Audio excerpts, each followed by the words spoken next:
Today we're talking about a small word that can cause a lot of confusion. And when you get it right, it makes your English sound much more natural. That word is yet. You probably know, one or two ways to use it. I guess you're probably not using it quite as much as a native speaker would. By the end of this, I hope you'll have 5 clear uses and some new examples to remember. And I'll give you a simple recording activity to help you remember them, something you can do on your phone. So yes does 2 jobs. Most of the time it's an adverb, tells you about timing, specifically that something hasn't happened but is expected to. And the other job it has is as a conjunction. It connects 2 ideas in a slightly more elegant way than just saying but. So we're going to look at both of those functions, yet as an adverb and yet as a conjunction. So starting with first use, negative statements about something that hasn't happened. This is the most common use. And it's one that for some reason, I don't quite know why, Chinese learners of English often avoid this, even when it's exactly the right thing to say. Examples. I haven't replied to her message yet. We haven't decided yet. He hasn't apologized yet, and I'm not holding my breath. I'm not thinking that he's going to apologize. Notice that yet goes at the end, and that's where it kind of lives in everyday speech. Don't put it in the middle. Yet implies expectation. It kind of says, this hasn't happened, but I think it should, or I'm waiting for it to happen. As I said, it makes your language sound more natural rather than just grammatically correct. Second use is for questions and checking that something has happened. And yet in questions is polite, it's natural, and extremely common. It suggests you're expecting something. You're just checking on it. Has the food arrived yet? Have you seen the new series yet? Did they announce the result of the game yet? And the short answer to that is not yet. Okay, just 2 words, very natural. And it's much better than no, I haven't seen it, or something like that, which is technically correct, but it's not something that people would actually say. Okay, not yet is better.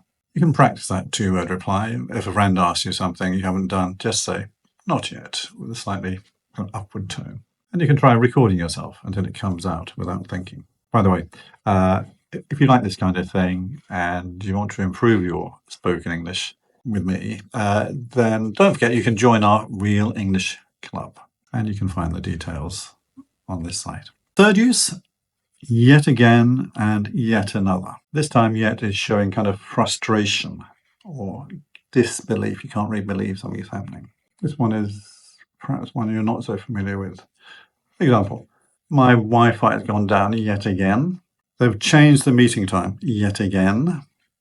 Honestly, yet again, it's got the idea of this has happened before and I'm a bit fed up about it. I'm a bit annoyed with it. And yet another has also got the idea of there's already more than enough of this and here comes more. So you're feeling slightly fed up, slightly annoyed. So you can think of something that keeps happening in your week, the traffic, a slow computer, a noisy neighbour, and you could write, think to yourself or say aloud a sentence about it using yet again. Say it out loud with feeling. Yet again. Use number 4, have yet to. Have yet to. This is rather more formal and professional. You'll hear it a lot in news reports and in business emails. The company has yet to release an official statement. In other words, the company has not yet released an official statement. I've yet to find a coffee shop that I like better than my local one. I haven't found a better one. She's yet to reply, which tells you everything. In other words, she hasn't replied, and that tells you a lot about her. So have yet to means something hasn't happened, but probably should have by now. It's slightly more formal than haven't done it yet. But you can use this for emphasis and in more kind of professional situations. If you're writing a professional email in English, try swapping we haven't confirmed yet for we have yet to confirm. That's a slight change that makes your English sound more polished. And then use number 5, yet as a conjunction, kind of elegant way of contrasting. And here, yet is working like but, except it's a little bit more formal. And we can use it to connect two ideas that seem to contradict each other. Example, the exam was straightforward, yet most students struggled. She speaks quietly, yet everyone in the room listens. It's an old film, yet it never feels dated. You can also use that at the start of a sentence. In speech, this works well as a way of pushing back or adding a twist. He practices every day, yet somehow he never improves. You don't want to overuse this yet as a conjunction in conversation, because it is slightly kind of literary and formal. But it's good in your writing, and it's good if you want to sound very professional in a meeting or something like that. So for a suggested recording activity, open your phone's voice recorder and record 5 short sentences, one for each of the uses we've just discussed. But you're saying your own sentences about your own life. I haven't cleared my desk yet. Have you tried the new restaurant yet? My upstairs neighbour has been playing loud music yet again. I've yet to find a gym workout that I actually enjoy. Weather's miserable, still can't find myself a girlfriend, and yet I feel like singing.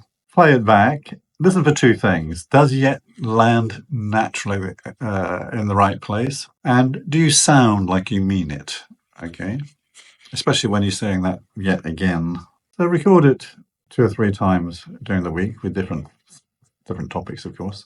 By the third time you're doing that kind of recording challenge, the sentences should feel easy and natural. I think yet is one of those words where the gap between knowing it, having the passive knowledge of it, and using it, the active knowledge, it's about habit. You need to get in the habit of using the word.